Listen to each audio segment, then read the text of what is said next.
For so long, and for this day I prayed, that the stars would help me guide my way home.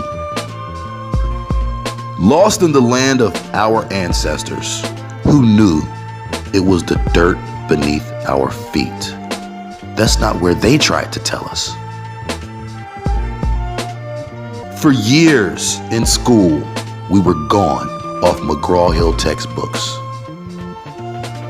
No truth, no shame. And at the point that I realized the truth had been disguised, that I'm not African, I despise that lie. Who am I?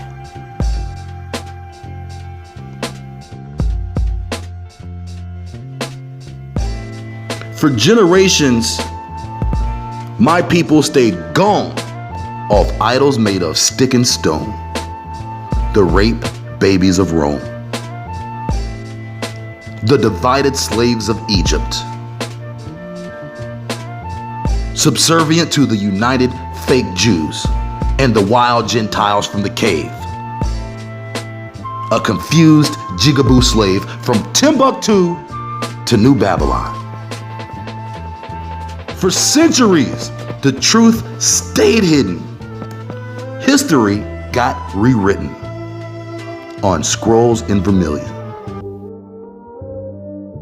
And manipulated Mississippians from Corinthians to Philippians.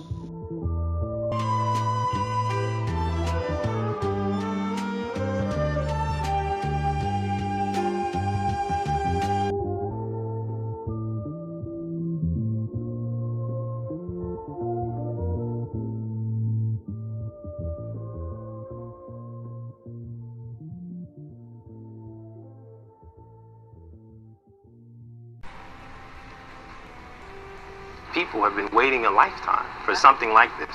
Now, this is just a tiny bit of information now. But they take it as huge. Right, because it's cracking open the door that was closed for centuries. There's a place in Africa you could say that I'm from. A tribe. I am thrilled. It puts a name, a place, a location, a people. It opens up such possibilities. But the problem is, Sierra Leone wasn't the only answer Vi got. A company called Relative Genetics found a match to a single person in the Wobi tribe in the Ivory Coast. Different? Different. Now, I got all excited about that, and this is different. Now, how could that happen? Then a third company, Trace Genetics. Your particular sequence matches sequences reported among multiple Mendenka individuals in Senegal. What's up with this? And Family Tree DNA, the company that linked Vi with Marion in the first place, came up with a whole list of matches. This goes on and on. My goodness. So what do we know about Vi's ancestry? The DNA does indicate that she has distant relatives in the Mende tribe, but she also has relatives in all those other tribes. So no one can say for sure where Vi's maternal ancestor actually came from. When I handed Vi the certificate, she got extremely emotional about it. She wept, and it meant so very much. People want to believe. They want to believe they've gotten an answer. And it's not fair of us to let them believe that we're giving them certain answers, because scientifically, we just can't. Hank Greeley is concerned that the science isn't really there yet for you to be giving them the name of a tribe. I think for most companies, I would be concerned too. But what about your own company? We have He the didn't largest... exclude you. He included you. But we have the largest set of sequences from Africa. And so with that, we're able to provide some level of probability in terms of frequency. But he would say that even though you have the largest database, it's still small on the scope of things. As I said, I share those concerns. About yourself. Our DNA. And that's the rub. This business of genetic genealogy is fraught with limitations. For one thing, it can only provide information about a tiny fraction of our ancestry. Because we get half our DNA from our mothers and half from our fathers, almost all of our DNA gets shuffled and remixed every generation, making it impossible to trace what comes from whom. There are just 2 bits of DNA that remain pure: the Y chromosome, which passes directly from father to son, and something called mitochondrial DNA, which passes unchanged from mother to child.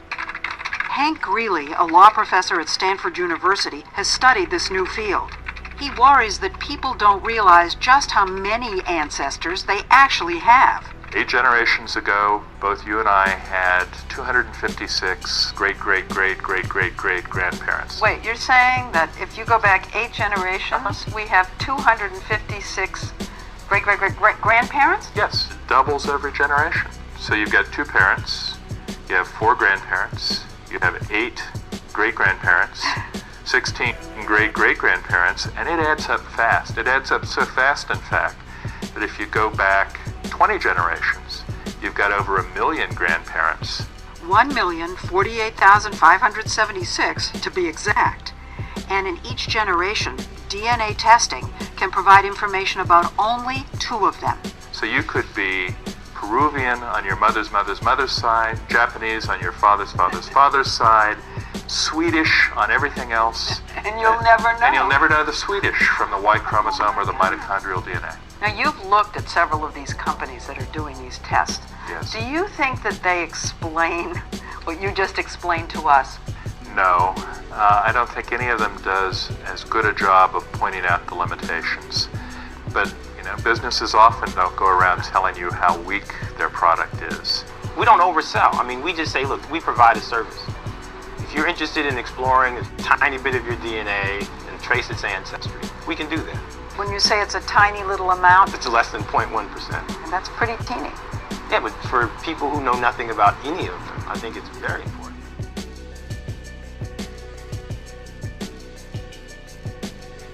When you say it's a tiny little amount, It's less than 0.1%. and that's pretty teeny. Yeah, but for people who know nothing about any of them, I think it's very important.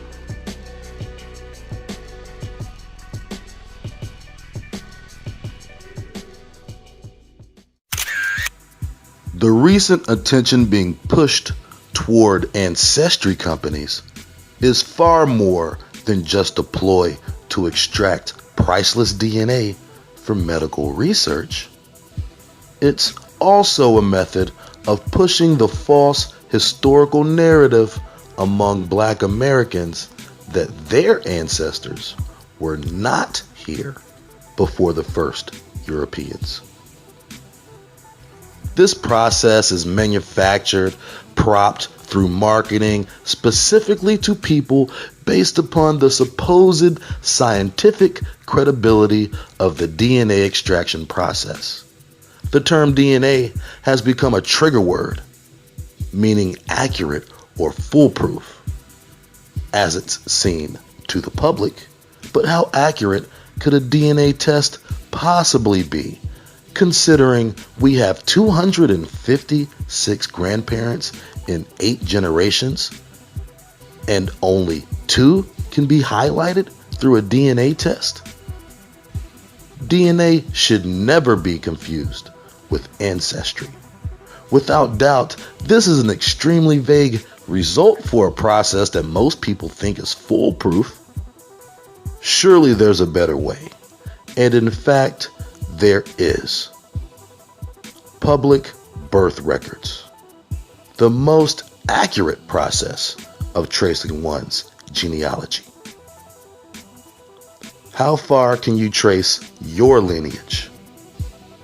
If your ancestors were slaves, did they even keep records? Of course they did.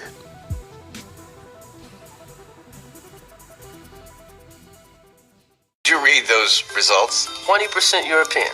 You're 1/5 white. Wow. Oh, man.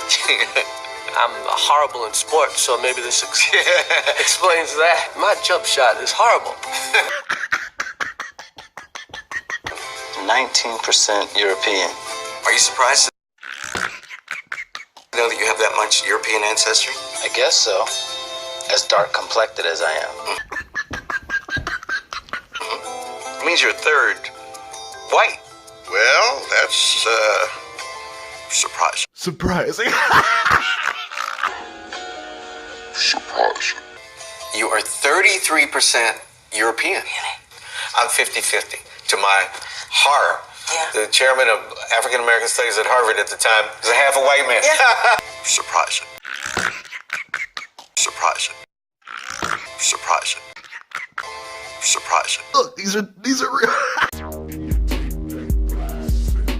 Here is a prime example of how disgustingly low the world will go to hide who you truly are. They hire their porch monkey propaganda puppets at institutions like Harvard and make them Dean of the Department of African American Studies. In 100 years, academia will support the idea that blacks are descended from Europeans and Native Americans no longer exist. But why isn't Native American DNA showing up in test results? Go to Google right now and check out the hundreds upon thousands of complaints from people claiming that they have Native American ancestry. But the results came back and they were sitting there with the Don Cheadle face. All these Native American grandparents, well, according to Ancestry.com and MyHeritage and 23andMe and a slew of other DNA charlatans, your grandparents lied to you and everybody about who they were and about who you are. According to them, your grandparents are liars. And their DNA test proves that. So what's the real reason Native American ancestry doesn't show up on any DNA tests? Just as with anything else, money, power, control. Fact, Native American tribes are discouraged from sharing their DNA with any research company, and nearly all tribes have declined participation in such studies.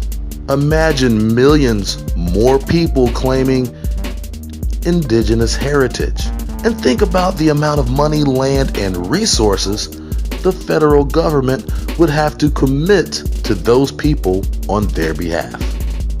But at its root, the true reason for this DNA propaganda is to push the false historical narrative of all Black Americans being from Africa for the purposes of countering our will to claim what is rightfully ours.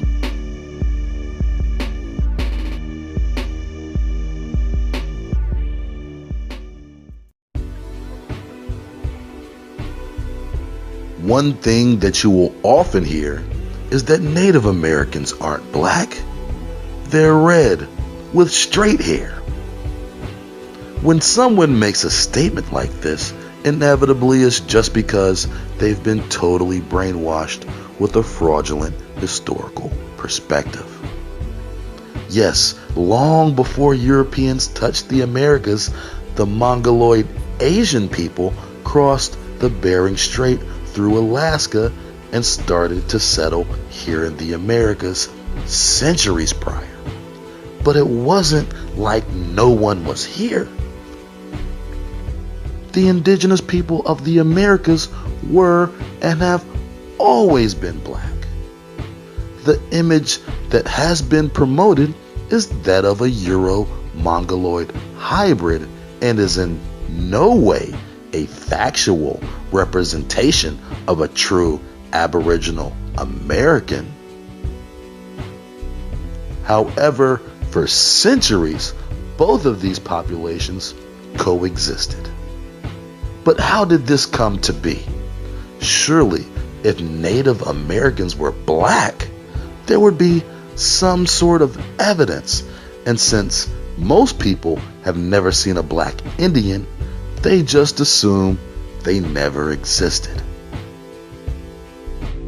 Let's dig through the pages of history to identify the deception of our past.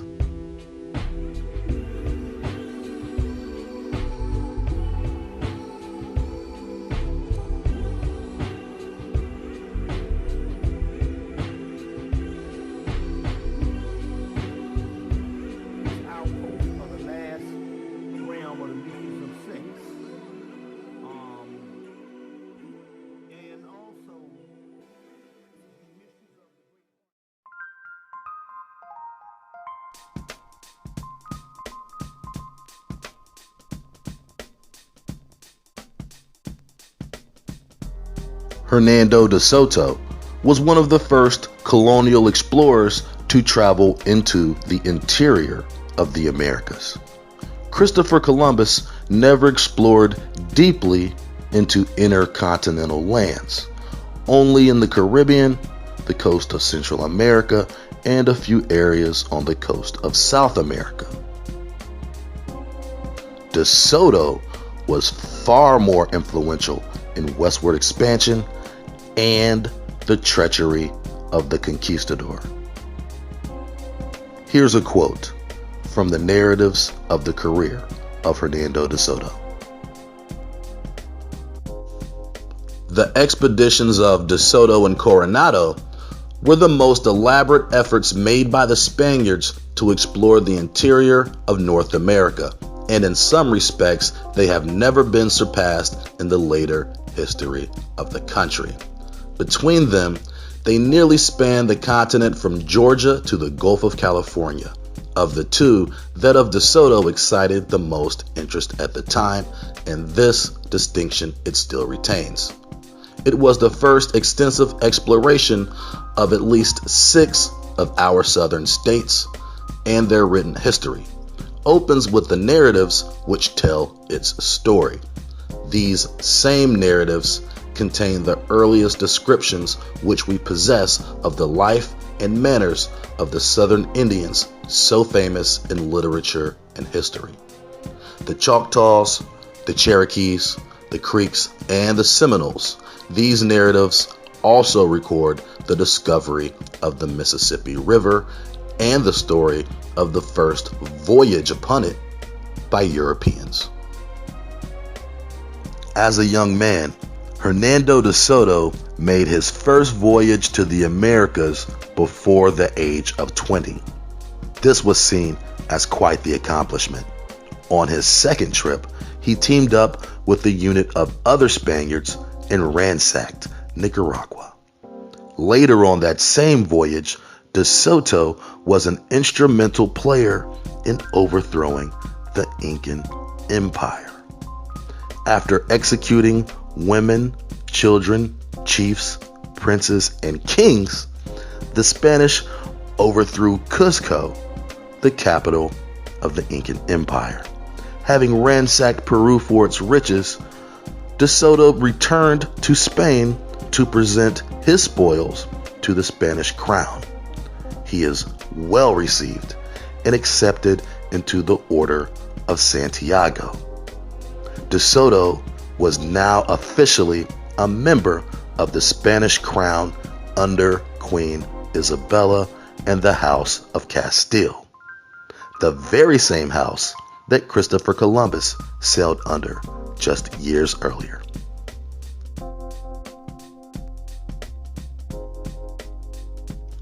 During this time in New World discovery, Rome was aggressively sending fleets to the New World.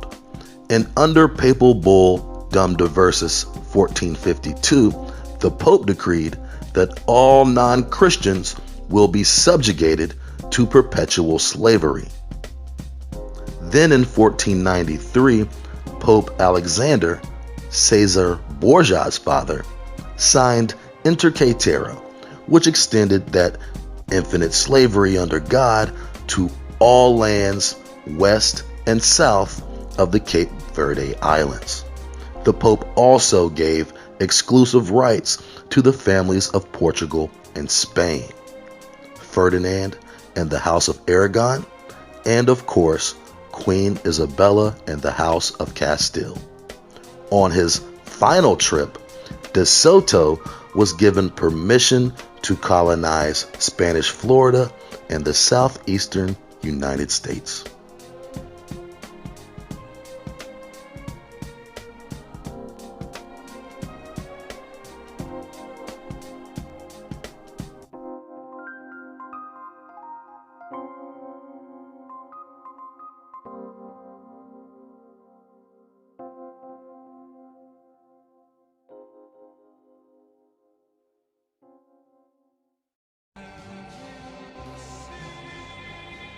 The southeastern part of the country had the highest concentration of indigenous Native Americans.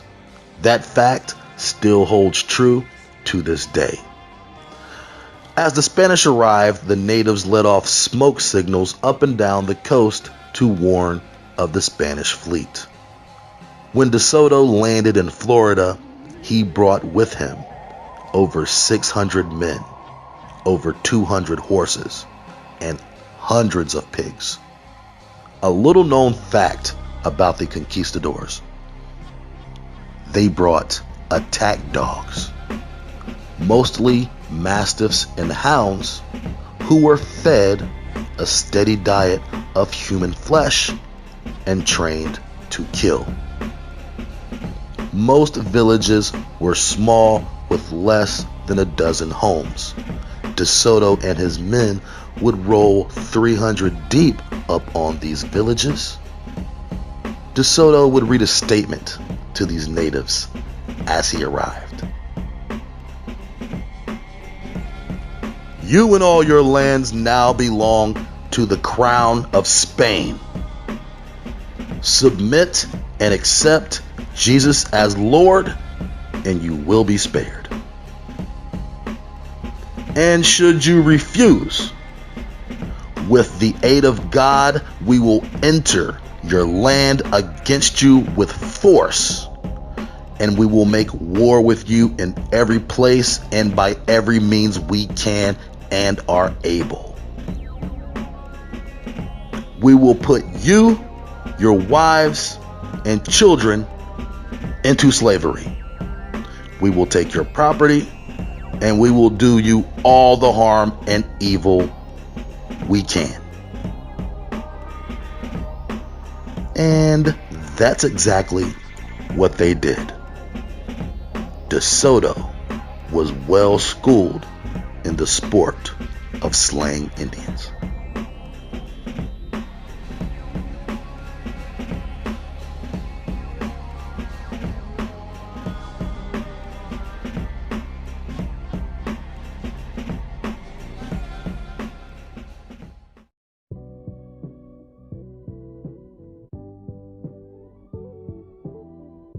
De Soto and the Spaniard savages pillaged from the coast of Tampa Bay through Georgia, South Carolina, North Carolina, Alabama, Louisiana, Mississippi, and Memphis. A picture of De Soto hangs in the White House, heralding him as a hero and as the man who discovered the Mississippi River. According to the official academic narrative, these people must have never existed.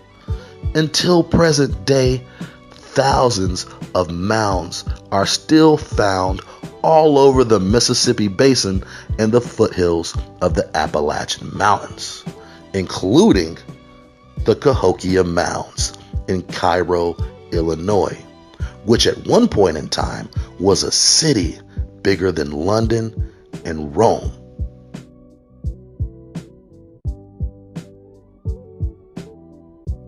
Contrary to historical perspective, the Spaniards faced a tremendous adversary in the Indians from the southeast. An earlier Spanish expedition was subdued when the Indians from the southeast captured a ship and beheaded everyone on board, except for one man who would later become De Soto's interpreter. Whenever DeSoto approached a new village, he ordered everyone to be killed. And for the people who didn't fight back, they were taken as slaves. And some were forced by the threat of torture and death to take arms against their own people.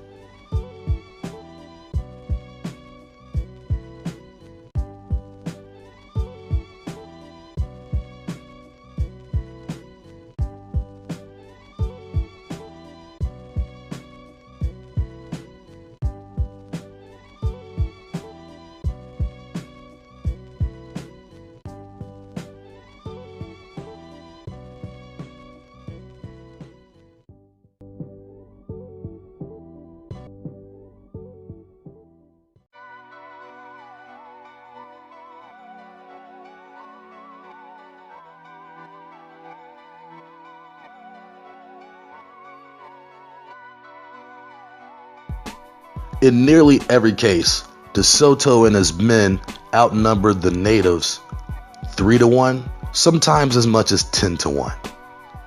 His army numbered nearly 1,000 men, half of which were captive slaves being used as frontline ragdoll pawns during the battles that broke out between the Spanish Romans and the Indians. When a battle ensued, it was reported that many Indians from the fighting tribes were as young as 4 years old, and these children would even take their own life in lieu of being captured by a cruel Spaniard.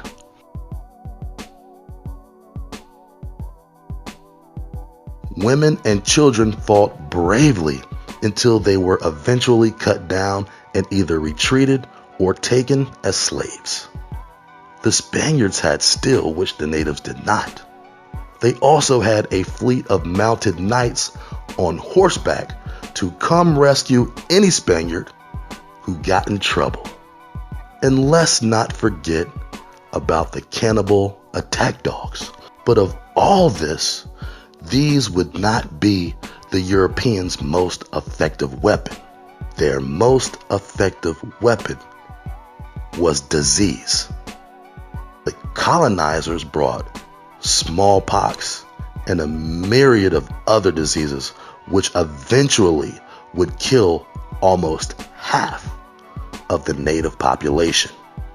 It was no secret, just as in the voyages of Christopher Columbus, the Spaniards were extremely motivated to find gold. Whenever DeSoto ransacked a village, he would aggressively interrogate any surviving captive as to the whereabouts of possible gold.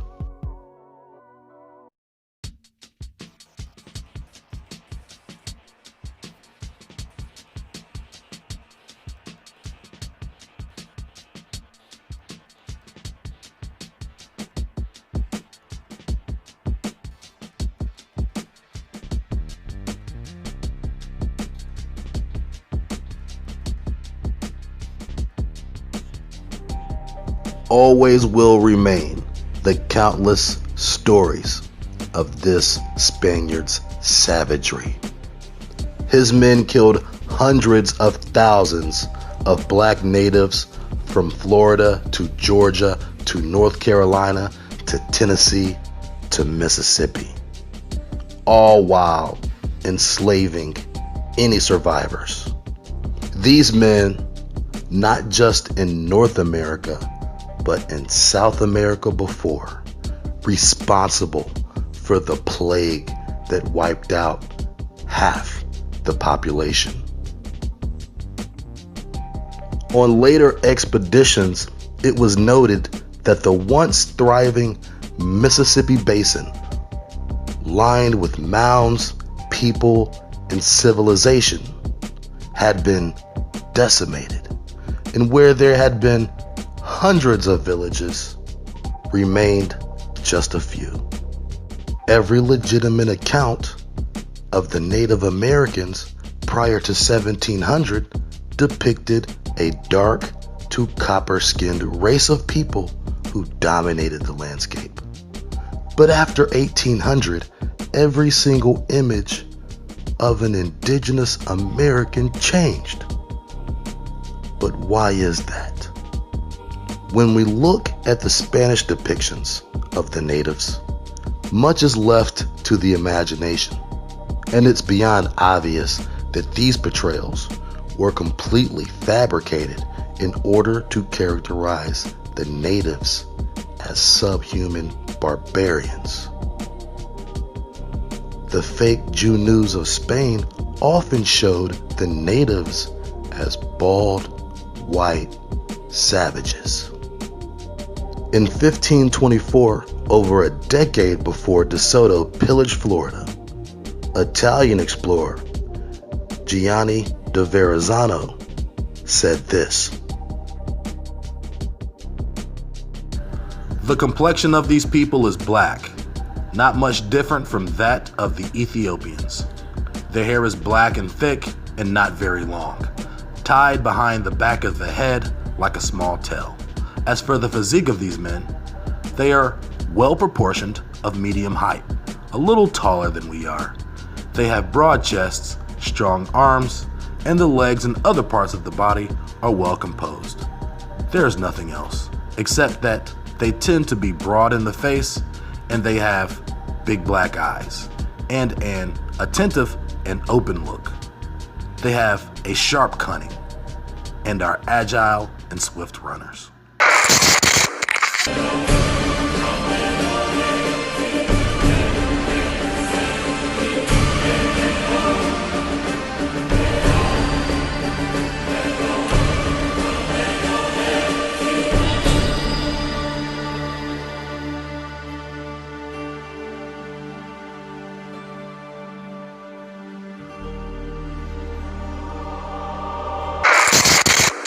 The notable work America by Aldonus Montimus and John Ogilvy is probably the most detailed account produced and illustrated that best describes the New World. Although through history some have argued that because the artist didn't travel to America himself and relied on intelligence, his work was just a fanciful exaggeration. This fact could possibly be true, but his descriptions of other parts of the world were never questioned as unauthentic. Furthermore, his illustrations directly parallel descriptions from hundreds of artists from Europe. Although we have more than enough visual evidence of knowing exactly who these Indians were, something is missing. Where is the rest of the art? During the time when thousands upon thousands of Europeans traveled to the New World, only a few pictorial accounts remain. This era was the supposed European Renaissance, where painting a picture of a bowl of fruit was considered fine art. Yet where one would expect to have tens of thousands of illustrations, we are left with just a few. These Indians completely scrubbed from history.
excelling every earth.